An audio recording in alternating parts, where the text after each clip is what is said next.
மூர்த்தியின் கல்வாரி பயணம்.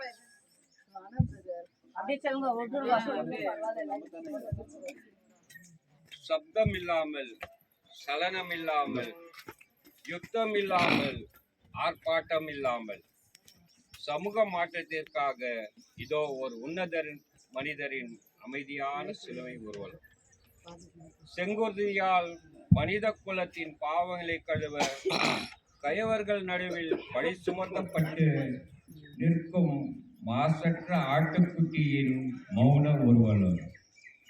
தீர்ப்பிடாதீர்கள், தீர்ப்புக்கு உள்ளாவீர்கள் என்று 3 ஆண்டுகளாக முழு மூச்சுடன் யோசித்து அதையே வாழ்வாக்கி அடுத்தவரை குணப்படுத்தி மன்னித்து அன்பு செய்து ஆறுதல் சொல்லி அரவணைத்து எவரையும் சிந்தனையால் கூட தீர்ப்பிடாத தியாக செயலரின் சிலுவை ஊர்வலம்.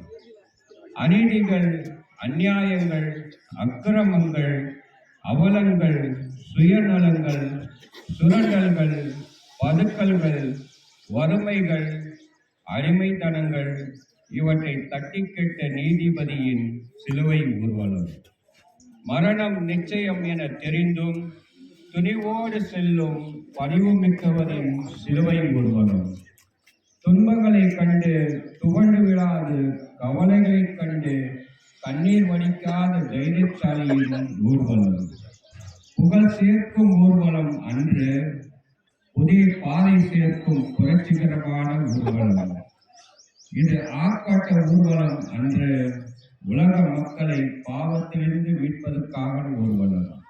இது சுய லாபம் தேடும் அரசியல் ஊர்வலம் அன்று, உலகின் ஆன்மாக்களை மீட்கும் உன்னதரின் ஊர்வலம். ஒருவரின் நலனுக்காக செல்லும் ஊர்வலம் அன்று, பலரின் நன்மைகளுக்காக தன்னை தருவதற்கு செல்லும் கருணாமூர்த்தியின் கருணை ஊர்வலம். இது ஆண்டாண்டு காலமாய் பெரிய வெள்ளிக்கிழமை மட்டும் நினைவு கூறப்படுகின்ற சடங்கு ஊர்வலம் அன்று, மாறாக இது நமது ஆண்டவர் இயேசு கிறிஸ்துவை நம் மீது கொண்ட அன்பின் ஊர்வலம். அரவணைப்பின் ஊர்வலம், பாசத்தின் ஊர்வலம், பகிர்வின் ஊர்வலம், தியாகத்தின் ஊர்வலம், மீட்பின் ஊர்வலம். இந்த ஊர்வலத்தின் வழியாய் ஆண்டவரை நெருங்க, அனுபவிக்க, இறுக பற்றி கொள்ள நம்மையே நாம் அவரது சிலுவைப்பாடுகளின் வழியாக ஒப்புக் கொடுக்க, அருளையும் ஆற்றலையும் பெற்றுக்கொள்ள நம்மை அழைக்கும் ஊர்வலம் இது. நமது இயேசுவின் ஊர்வலம் சிலுவை பாதை. இன்று நமக்கு அது என்ன தருகின்றது? நமக்கு எதை உணர்த்துகின்றது? இந்த ஊர்வலத்தில் நீங்களும் நானும் யார்? பங்கேற்பாளரா? பார்த்து ரசிப்பவரா? பரிகசிப்பவரா? பரிதாபப்படுவரா? அல்லது இந்த ஊர்வலத்தில் நம்மையும் இணைத்து பார்ப்பவரா என்ற கேள்விக்காக பதிலை காண இயேசுவோடு இந்த லட்சிய ஊர்வலத்தில் பயணிப்போம்.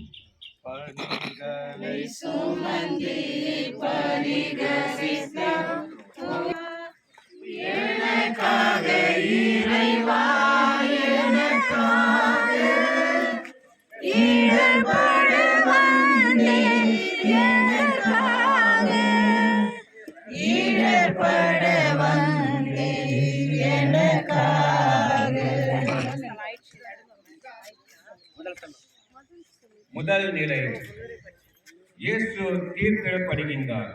திவ்ய இயேசுவே, உம்மை ஆராதித்து வணங்கி உமக்கு நன்றி என்று ஸ்தோத்திரம் செய்கின்றோம். ஏனென்றால் அத்திசகாரமான கிழவியை கொண்டே உலகத்தை மீட்டு ரட்சித்தீர். தீர்ப்பிடாதே, தீர்ப்புக்குள்ளாவாய் என்று நீதி தீர்ப்பு சொன்ன நீதி தேவனுக்கு அநியாய தீர்ப்பார். இது என்ன அநியாயம்? உன் கண்ணில் இருக்கும் துரும்பை எடு, அப்போது உன் சகோதரனுடைய கண்ணில் இருக்கும் துரும்பை எடுக்க நன்றாக கண் தெரியும். பெண்ணே, யாரும் உன்னை தீர்ப்பிடவில்லையா? நானும் உன்னை தீர்ப்பிட. சமாதானமாய் போ, இனிமேல் பாவம் செய்யாதே. பிறரை தீர்ப்பிடாதே என்று சொன்னவர் இதோ குற்றவாளி கூட்டிலே அநியாய தீர்ப்பால் தீர்ப்பிடப்பட்டு நிற்கின்றார். நீதியை நிலைநாட்ட வந்தவர் குற்றவாளியாக நிற்கின்றார். நீதியா? அப்படினா என்ன என்று கேள்வி கேட்பவர்கள் தீர்ப்பிடும் இருக்கையிலே இது என்ன அக்கிரமான அநியாய தீர்ப்பு? சில தினங்களுக்கு முன்பாக தன் கைகளிலே குறுத்தோலையில் ஏந்தியவர்கள் உன்னதங்களிலே ஓசானா, உன்னதங்களிலே ஓசானா என்று வாழ்க்கையிலே விழுங்கியவர்கள் சிலுவையில் அறையும், அவனை சிலுவையில் அறையும் என்று கத்துகிறார்கள். நரம்பு இல்லா நாக்கு எப்படி வேண்டுமானாலும் பேசும் என்பது இதுதான். பிளாத்து தீர்ப்பு வழங்குகின்றான்.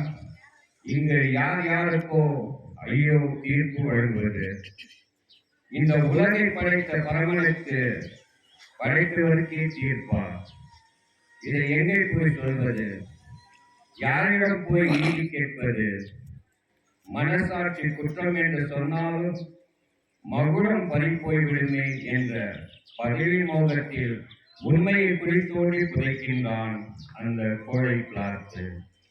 அநியாய தீர்ப்பு நிச்சயமாக இங்கு உறுதியாகின்றது. சிந்தனை. இன்று நமது வாழ்க்கையை கொஞ்சம் யோசிப்போமா? இயேசுவை ஒரே ஒரு தடவை தீர்ப்பித்தான் பிளாத்து. ஆனால் இன்றைக்கு நீங்களும் நானும் பிளாத்துவை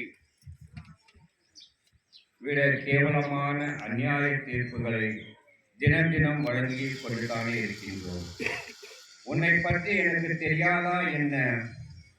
அவன் ஒரு திருடன், அவன் ஒரு பொய்யன், இவ்வுலகில் வாழ தகுதி இல்லாதவன், அவனுடைய யோக்கியதை தெரியாதா? இவனா உருப்படவே மாட்டான், தண்டச்சோறு. அவளா, அவன் மோசமானவா, உனக்கு தெரியாதா? இப்படி எத்தனை எத்தனை அநியாய தீர்ப்புகள் தினம் தினம் வழங்கிக் கொண்டே இருக்கின்றோம். நம்முடைய பெயரை காப்பாற்றிக் கொள்ள வேண்டும் என்பதற்காக முழுமையான பொய்யை கூறி அடுத்தவர்களுடைய பெயரை கெடுத்த நேரங்கள் நினைத்து பார்ப்போம். உன்னுடைய வீட்டில் நடக்கின்ற தீய செயல்களை திருத்திக் கொள்ளாமல் அடுத்தவருடைய வீட்டில் நடப்பதை வெட்கமின்றி விமர்சனம் செய்கின்றாயே, அதை நினைத்துப் பார். உனக்கு ஒருவரை பிடிக்கவில்லை என்பதற்காக அவரை எந்த அளவு அவமானப்படுத்த முடியுமோ அந்த அளவுக்கு தினம் அவமானப்படுத்துகின்றாயே, அதனையும் நினைத்திருப்பார். பிறர் மீது இல்லாத பொல்லாது கூறி அவர்களை நீ தீர்ப்பிடுவது இயேசுவை நாம் தீர்ப்பிடுகின்றோம் என்பதை ஏன் நாம் உணர மறுக்கின்றோம்? இப்போது இயேசு நம்மிடம் பேசுவதை கேட்போம். என் மகனே, மகளே, பிளாத்து ஒரு முறை தீர்ப்பித்தான், நீயோ என்னை தினமும் தீர்ப்பிடுகின்றாய்.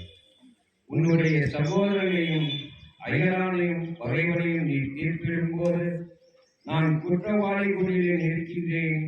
நீ உன்னை தீர்ப்பிட்டு பார். நீ நல்லவன் என்று உனது மனசாட்சி கூறுகின்றதா? அடுத்தவரை தீர்ப்பிடுவதை விட்டுவிட்டு அவர்களோடு உறவாடு, மன நிறைவை காண்பாய். இதை உணர்த்தவே இயேசு சிலுவை மரணத்தை ஏற்றார். ஜெபம். அன்பு இறைவா, எனக்கு பிடிக்காதவர்கள் என்பதற்காக உண்மையை உணராமல், நடந்ததை பார்க்காமல், கேட்டதை அறியாமல் பிறரை தவறாக தீர்ப்பது பெரிய குற்றம் என்பதை இதயத்தின் சுவர்களாக உள்ளத்தை எனக்கு தாரும். எங்கள் பேரில் தயவாயிரும் சுவாமி, எங்கள் பேரில் தயவாயிரும், எங்கள் பேர் தயவாயிரும் சுவாமி, எங்கள் பேர் தயவாயிரும். ஆத்மாக்கள் சர்வேஸ்வர கட்சியினால நிச்சய சமாதானத்தில் பார்க்கடுவல்ல.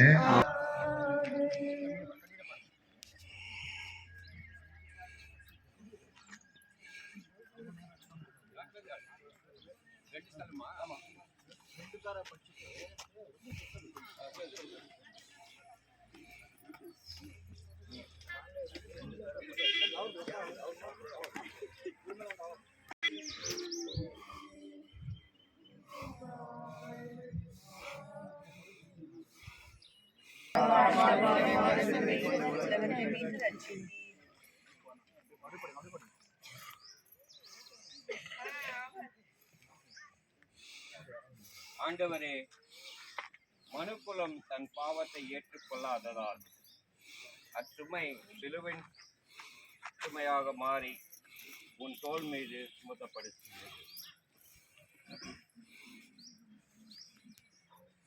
சுமை சுமந்து சோர்ந்திருக்கும் மனிதன் அப்பாவ சுமையை உணராததால் தேவரே சிலுவை சுமத்தப்படுகின்றார். உம்மால் அழைக்கப்பட்ட ராயப்பர் அங்கு இல்லை. அவர் அந்நேரம் தம் அழைத்தல் வாழ்விலே வீழ்ச்சி உற்று கொண்டிருக்கின்றார். அவர் ஜெபத்திற்கு பதில் பல்வேறு செயல்களில் ஈடுபட்டு கொண்டிருக்கின்றார். ஆன்ம வாழ்வுக்கு ஜெபம் தேவையில்லை, தன் செயல்களே போதும் என்று கருதிவிட்டார். இதுவே அவருடைய வீழ்ச்சியின் இரண்டாம் காரணம். உன் வாளை உரையில் போடு, ஏனெனில் வாள் எடுப்போர் எல்லோரும் வாளால் மடிவர் என்னும் உமது அறிவுரை அவர் உணரவில்லை. ஆண்டவரே, நான் ஞானஸ்தான அழைத்தலுக்கேற்று வாழ்வு வாழ வேண்டும் என்றால் வெளி சேவையும் செயல்களும் போதாது. ஜெபமற்ற செயல் உயிரற்ற உடல் போலாகும் என்பதை நான் உணர்ந்து கொள்வேனாக. எங்கள் பேரில் தயவாயிரும் சாமி, எங்கள் பேரில் தயவாயிரும் சுவாமி, எங்கள் பேரில் தயவாயிரும். மரித்த விசுவாசுடைய ஆத்மங்கள் சர்வேஸ்வரன் இரக்கத்தினால் நித்திய இளைப்பாற கடவன.